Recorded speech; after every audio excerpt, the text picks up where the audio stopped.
Hello everybody, I am Uknits and today we're going to talk about fairy tales. Now I like a lot of fairy tales, but a couple of them are a little strange. And by a little strange, I mean completely off the wall, what were they smoking? So today I want to talk to you about one called Bluebeard, which, contrary to what you might think, is not actually a pirate tale. Now, Bluebeard is one that Disney actually was going to make into a movie, but they decided it was a little just too weird for them. And when you consider some of the things they have made into movies, such as The Hunchback of Notre Dame and made child-friendly, that sends off warning bells. And so, we begin with a man. His beard is blue, he's wealthy, he's a hermit, and he lives in a castle. And near this castle, it's really a keep more than a castle. It's not that big. Not that big. His beard is blue. There's a village, like there always are in fairy tales. And in this village lives a girl. Well, the guy comes out of the village every once in a while, falls in love with the girl, and is like, look, you're kind of cute, let's get married.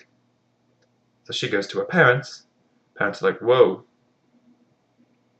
don't know if I trust that guy. It's a little strange, doesn't come out too often, and it's the blue. The blue is a little off-putting.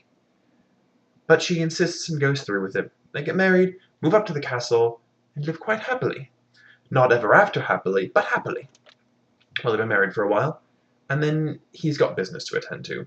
And so he says, look, wife, we've been married for a while.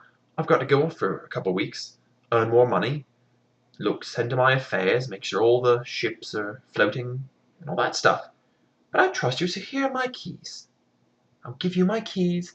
You can do anything you want. Spend all the money you want, I'll make more. Do anything at all.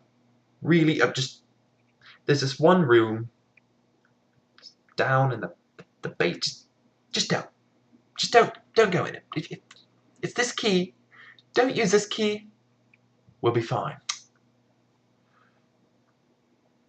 So she promises not to use the key, and he walks off, does his things, and she does what a typical teenage girl does when the parents are out of the house: throws wild parties, has guests over, spends all the money.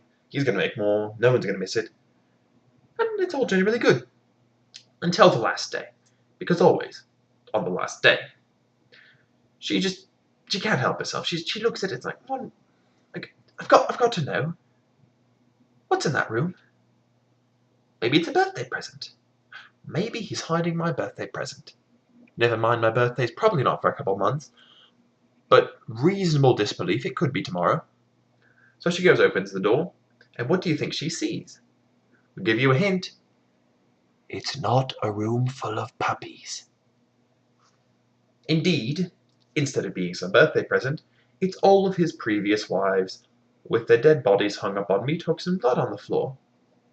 Like you do. And so she, being a reasonable person, screams in absolute terror, drops the keys, and runs out of the room. Immediately she's like, wait a second, I need those keys, grabs the keys and relocks the door. But by now it's too late. There's blood on the key, and if you've ever tried to get bloodstains out, you know how difficult that is. And with fairy tale timing, Bluebeard walks in the door. Awkward. Well, of course, she runs up and is like, oh, Bluebeard, home so soon? Well, yes, I was supposed to get home today. Do you have my keys? Maybe?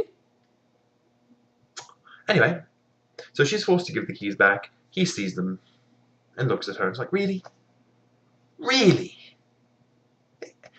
You had one job.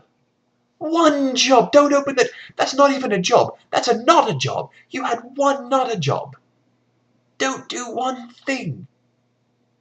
I really like this one. Do you know what this means? It means I gotta kill you. It's how the rules work. My beard is blue and I have to kill people to go in that room. It was really awkward with the first wife, because she walked in the room and there weren't even any wives to hang up on meat hooks.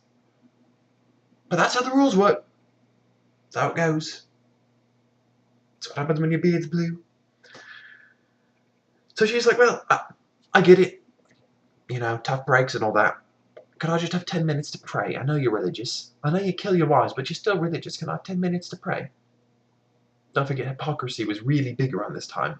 So he says, yeah, of course. I can't kill you without letting you pray. So she goes up to the tower and begins praying. And by praying, I mean screaming so that anyone within the sound of her voice can hear, oh my goodness, I'm going to die, please. If you can hear the sound of my voice, help. So some of her brothers hear, and are like, what's going on? Why are you screaming? And she says, he's going to kill me. I opened up a closet full of meat hook and women and just bad things and killing and death and no. So they walk in the door, kill him, and hang him on a meat hook, because irony. And that's the story of Bluebeard. So, I hope we've all been enlightened. Words of wisdom for the day. If your beard is blue, don't buy meat hooks. Adieu, fair audience.